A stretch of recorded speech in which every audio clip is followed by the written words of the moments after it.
It's good at brew, baby. What is up, YouTube? It's your boy Millsy, back with Hometown Commander, back for another episode of Millsy Brews, the show where I brew version 1.0 deck list of the Commander in front of us in my quest out brew the magic world.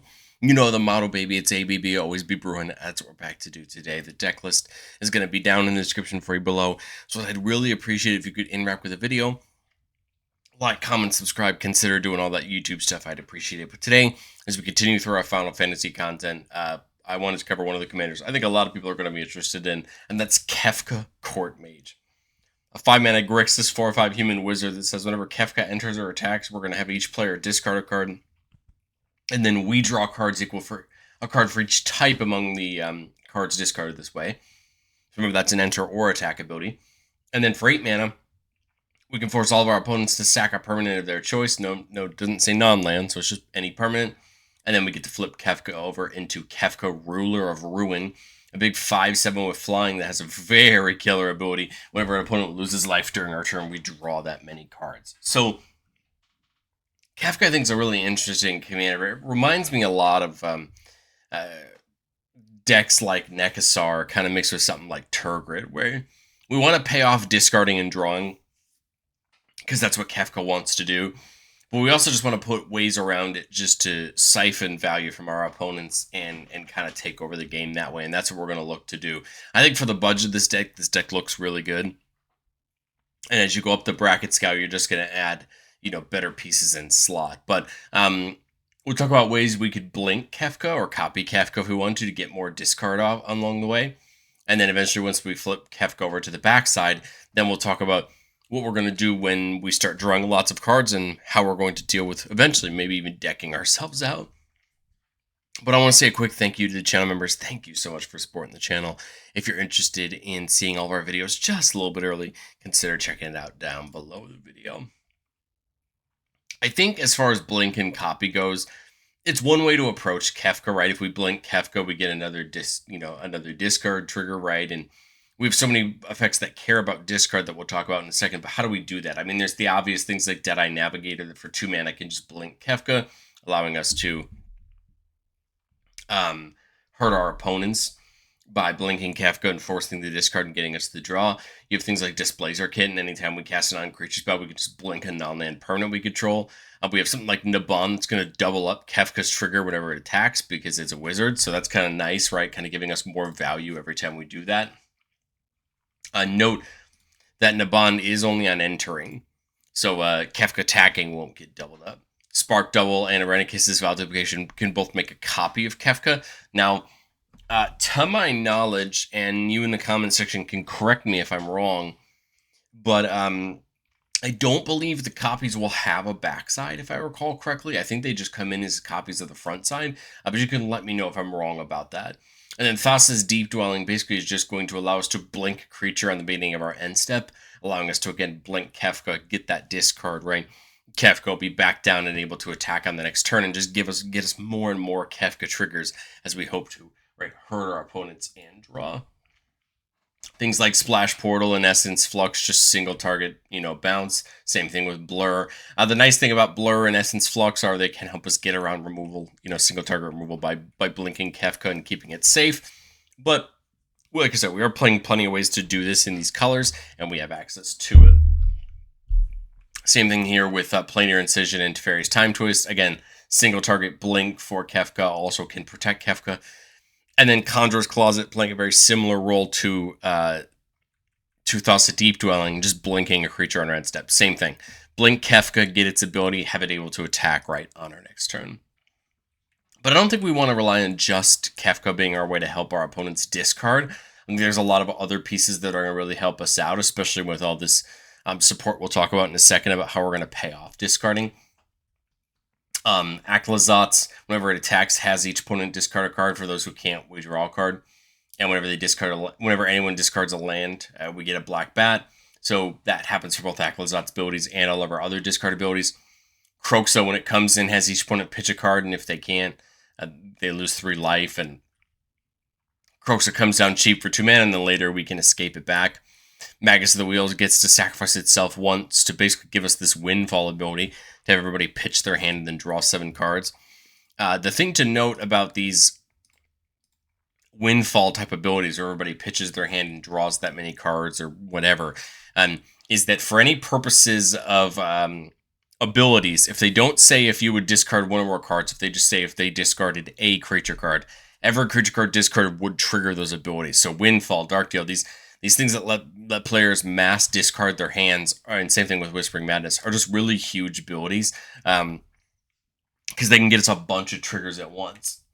And it's not just mass triggers like that. You have things like Bottomless Pit that forces everybody to discard a card at the start of their turn. Oppression forces them to discard a card when they cast a spell. So here's ways to just, again, siphon more discard out of the board that we have. But how do we pay off the discard? Well, there's a lot of ways to look at it. You have things like Bone Miser that says whenever we discard something, we do something. Whenever we pitch a creature card, we get a zombie. Whenever we pitch a land, we get 2 black mana. Whenever we pitch a non-creature non-land card, we draw a card. So that's nice since Kefka forces us to discard too. Same thing with Surly Badgersaur. Different abilities depending on who we pitch. Turgid, I feel like, feels really right in a deck like this. Whenever opponent sacks a non-land permanent, non-token permanent, or discards a permanent card, we can get it under our control. Turgid's one of those cards that can be a little bit contentious for some people, but I think when it's in the 99 of a deck, it's a little bit less difficult to work around. And I think it's a great piece alongside our deck to really start forcing this discard and making it really work for us. Tiny Bones, whenever an opponent discards a card, we exile it from their graveyard with a stash counter, and during our turn, we can play cards with stash counters on them. Again, just trying to get some sort of value. Monument of Endurance triggers on us discarding. Picking one that hasn't been done this turn, draw a card, make a treasure. Each opponent loses 3 life. The 3 life is probably the best of the 3, but the other 2 can be very beneficial. And then we have a couple cards that are going to deal damage to our opponents. Whenever an opponent discards a card, that player loses 2 life on the crest. Megrim, 2 damage to that player. Raider's Wake, 2 damage to that player. You can just start to see where, especially on something like a Windfall, this can lead to a lot of damage or a lot of life loss. If we can stack these triggers all up right over the course of a couple turns. And then we have Waste Not, which is the same thing as Bone Miser, but just for our opponents. So if our opponents pitch a creature, we make that zombie. Same thing. So we kind of get to see both sides of that coin, but I think both are equally useful for us in what we're trying to do. Remember, Kefka's not just all about drawing. Kefka's also about discarding. It's also about drawing, and we have plenty of ways to take advantage of drawing. Nekasar can help get some damage on our opponents. Really works well with the Windfalls and the Dark Deals to get some damage off there. Niv Mizzet says whenever we draw a card, we can ping something for damage. This can be used to really help us out as far as getting damage out over the course of a turn. And we are playing the Curiosity style combos with Niv Mizzet if we want to, go for that machine gun turret there. Psychosis Crawler just has each opponent lose a life whenever we draw a card. I really like this with Kefka, right? Because that means Kefka should hopefully lead to at least, 2 or 3 loss of life every time you use its ability with Psychosis Crawler out. Locust God's going to make us those 1/1 insect tokens with haste. And then Wizard class will end up putting counters on creatures whenever we draw cards. So you can see that we have ways to pay that off as well. It's not the main thing. We kind of care more about the discard than we do the draw. But it's important to have that as options. And I think things like Psychosis Crawler are going to be really beneficial sitting alongside Kefka. But I think once you flip Kefka over to the backside, we have to prepare for the opportunity of potentially drawing our entire library, depending on how much damage we can deal to our opponents during our turn. And I think we want to play things like Lab Maniac and Jace that both basically have the ability that if we would draw a card while we have no cards in our library, we win the game instead. This just provides us the backup option just in case we end up digging way too deep and we need to be a little bit afraid. Jace can actually help us on its -8 if we need to get more cards drawn out. But the point here is both of these are basically just a protection for us in case we dig too deep on the backside and get ourselves in a little bit of trouble. But I've said it before on the show and I'll say it again. No deck's ever complete. This is my version 1.0 shot at Kefka. And I think going into testing, the 2 cards I really wanted to add in, I just couldn't find slots for. I was trying to kind of play the spread here. Was Archfiend of Ifnir and then Felspectre. I really like both of these cards. Felspectre is going to have loss of 2 life to our opponents every time they pitch a card. I love it. I think that fits exactly what our deck wants to do. And Archfiend of Ifnir, whenever we pitch a card, we put a -1/-1 counter on each creature your opponents control. So again, can really help controlling the board.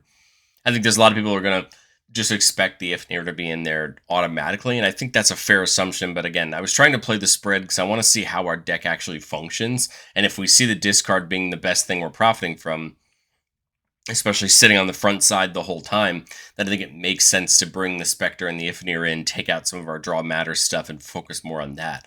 But I think we need to be fair to ourselves sometimes when we deck build and kind of run our decks through the ringers and understand what they're trying to do before we just talk about things in a vacuum.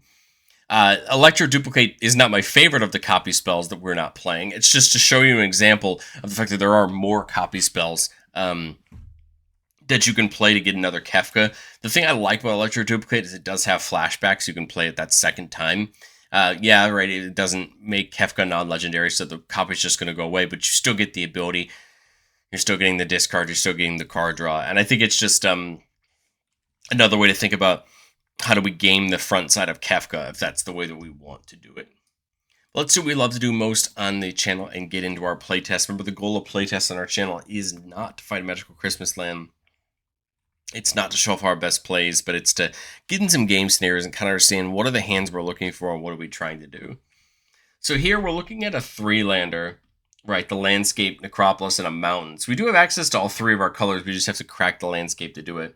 We also have a Soul Ring, Infernal Grasp for some removal, Prodigy, which doubles up Wizard's triggered abilities. That's huge for Kefka, right?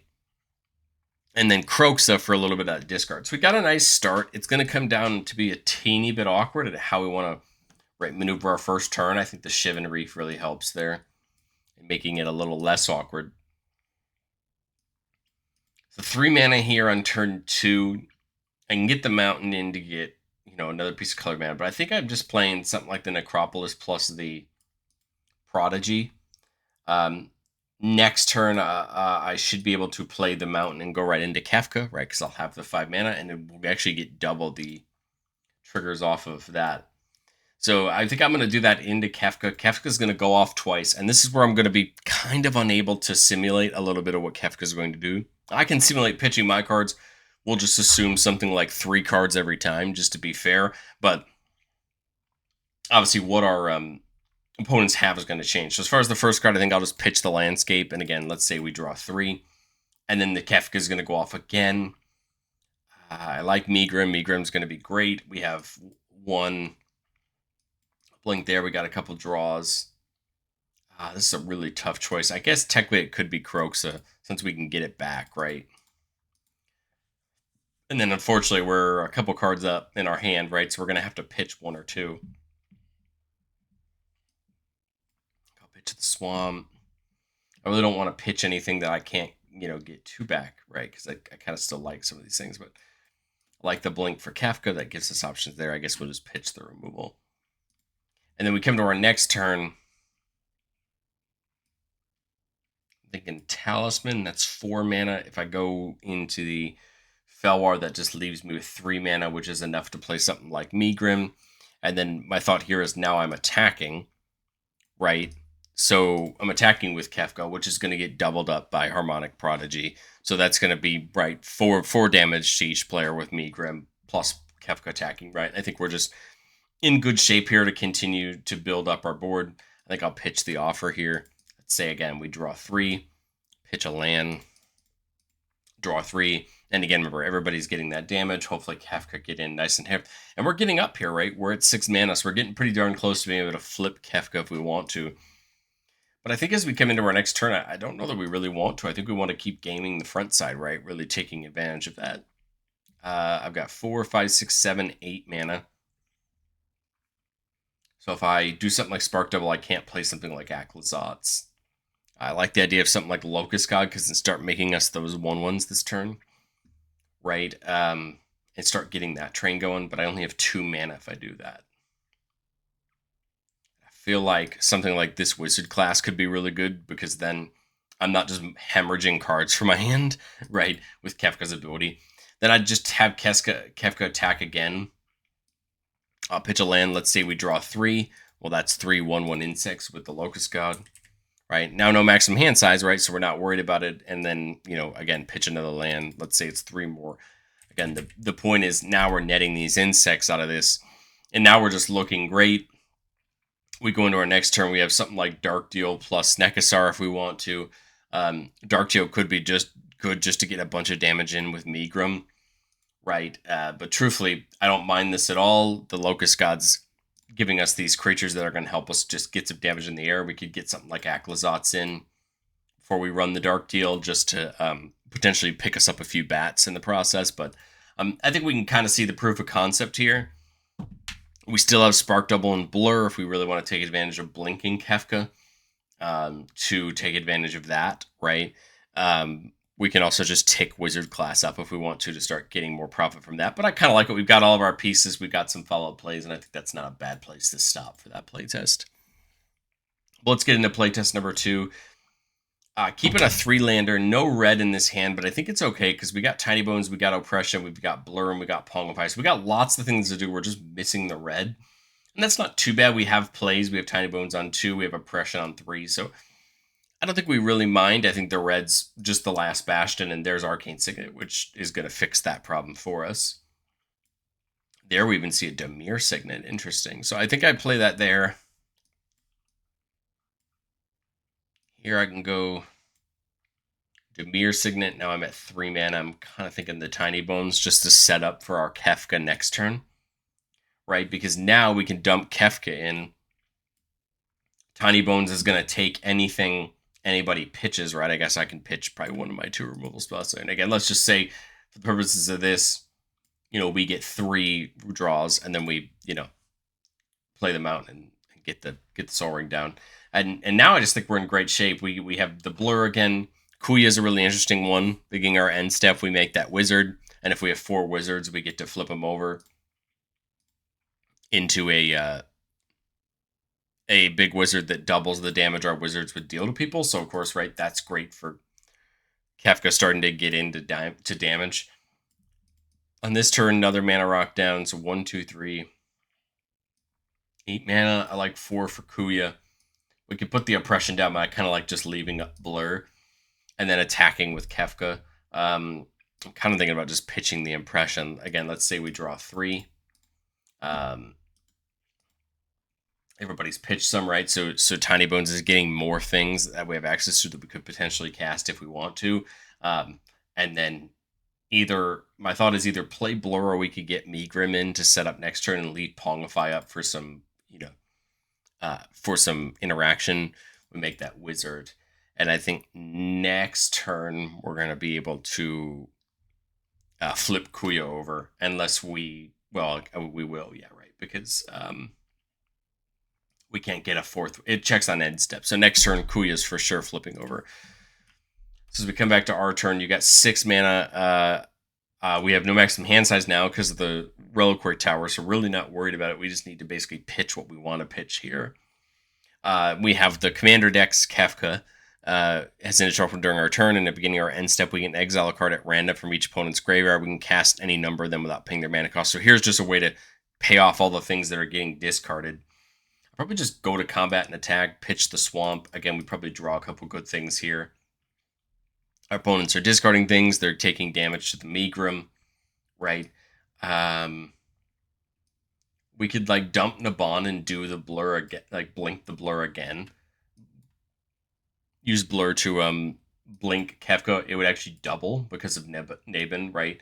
I actually just realized that that works really well, right? Because we're just drawing more cards. But I think you can kind of see the proof of concept here in the front side. We really have yet to show Kefka flipping over. And I think if this is going to be the case, if we're going to try to settle up this more often, especially with things like Whispering Madness, then maybe we do work in more of those discard matter cards, right? To benefit our strategy. But this is why testing is important. So you get to see these things happen in real time and you can better understand, right, your thought process.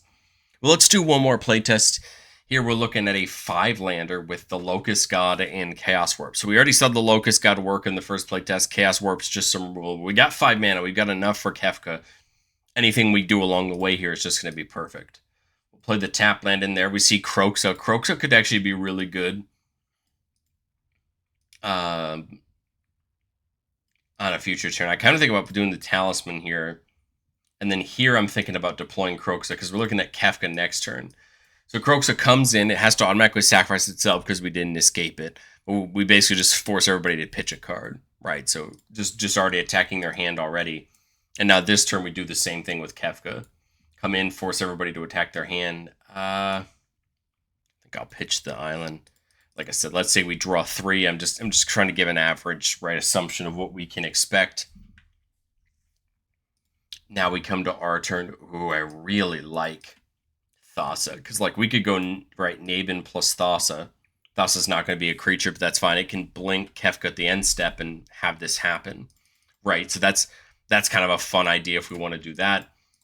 We could do Nabin plus Jace, get Jace, but I kind of don't want to deploy Jace yet because I just feel like I worry that if I deploy Jace too early, that we're just asking to get it removed from the table. The other nice thing about Nabin plus Thassa is now I don't have to attack with Kefka if I don't want to do, because I technically can do this 3 times this turn. I can do it on attack, and then I can blink it with Thassa and do it twice when it comes in with Nabin, right? So I kind of have my choice here. My only worry about doing this 3 times is I may just not have enough cards to survive, right? I guess I fill my graveyard to get Kroxa back, but I'm just worried that I'm pitching too many cards to hand size. But let's do it. Let's have some fun. Let's say Kefka attacks. We'll pitch the island mountain. Let's say I draw 3, and then on end step, let's say I pitch I blink Kefka with Thassa, right? What am I pitching? I like the madness because we want to cipher it onto one of our creatures. I guess I'll pick the Verge, draw 3. Pitch the Talisman, draw 3. Right, so now we run the risk of just losing some big things in our hand, right? This is why I was a little bit worried about doing it 3 times, but I think we're all right. I think we're going to survive. There's the Deadeye Navigator for even more value. And now as we come back to our next turn, we just got oodles of mana. Right, but now I don't think we mind start digging more because we still have this payoff, right? I don't think we really care about doing this multiple times. There's Wizard class, which basically just fixes that problem. It plus Deadeye Navigator, we can't pay to blink the Kefka yet. I really don't want to Windfall until I can get this Jace deployed, right? Because otherwise I just feel like I'm wasting it. So maybe we go that plus Locust God. Have Kefka attack. Let's say I draw 3, there's 3 insects, right? And again, remember, we're flat assuming the 3. Go to the end step, blink Kefka, right? It comes in and goes off again, pitch the mountain, draw 3. I guess pitch the Arcane Signet, draw 3, right? Now we're netting these insects, right? We're pretty much wide open to removal, unfortunately, but that's going to happen. And we have enough mana to bring Kefka back in if we're really worried about. The nice thing is our no maximum hand size is on an enchantment and not on a creature. And now we have things like Liliana's Caress, which is going to have our opponents start losing life. This feels really good with the Whispering Madness and the Windfall, right? To start getting our opponents to start nuking their entire hands. I think we're just in good shape here. Again, a lot of this deck's going to come down to what you see at a time. What you can push your opponents. Because remember, it's easy to just talk about this in a vacuum, right? We're just forcing our opponents to discard. But you have to remember that forcing discard is such a powerful ability in Commander because so often we expect our hands to be untouchable, right? We traditionally don't play cards like Duress or Inquisition of Kozilek or Thoughtseize because we draw so many cards and we have access to, so many things in Commander that we just don't see hand attack type effects like that. Which is why I think discard decks can be so potent because, again, we just take our hand for granted. We expect the cards to be there. And I think what Kefka does the best in this strategy is that Kefka says, sure, I have to pitch a card, but I'm going to draw 3 or 4 for it. So we don't really care. Yeah, you might end up pitching something you really like, but the whole goal of this deck is to churn through your deck, right? And continue putting key pieces on the board. Just off the top of my hand, if we go another turn, even at minimum, right? If the board were to survive, you're looking at 8 mana. Harmonic Prodigy is going to have this double twice, both on attack and on ETB. So now we're talking about really digging deep. You can do the Caress. So now we're talking about 8 life this turn because people are going to be hopefully discarding 4 times this turn. So that's 2, 4. I've still got 4 mana left. I could go deep on the madness now, pitch my entire hand, and force everybody to pitch their whole hand and draw. They're going to draw cards equal to my hand, right, because of that. But I don't really want to do that. I'd kind of rather deploy the Jace first, right? I've got plenty of insects to protect Jace, right? I can have somebody basically just mill 2 cards and then I draw one, right, making another insect. I've got plenty of ways to protect Jace. Now we're just going to, again, we're going to discard a bunch this turn. Again, 2 on Kefka's attack because of Harmonic Prodigy. And then I actually realized when Kefka comes in, it's going to be 3, right? Because of the Nabin and the Harmonic Prodigy. So you can just see the real mess that we're going to cause. But let me know, what do you think of Kefka? Is this the route you were thinking? I'd love to know. Again, for the price that this deck is currently sitting at, I think it's going to be a strong bracket 3 deck. Again, there's plenty of ways if you want to go up on the value scale to make it better. I just realized I didn't include the Curiosity combo with like Niv Mizzet if you want to start putting in some more combos and things like that to go up towards bracket 4. I think it's an interesting deck. I honestly wasn't looking for a Grixis deck, but I think Kefka could be something that might be fun. I do have a friend or two that have tried discard decks in the past. Maybe this would be something to try and see if it has some legs, but I'd love to know what you think of Kefka, and I will catch you on the next one.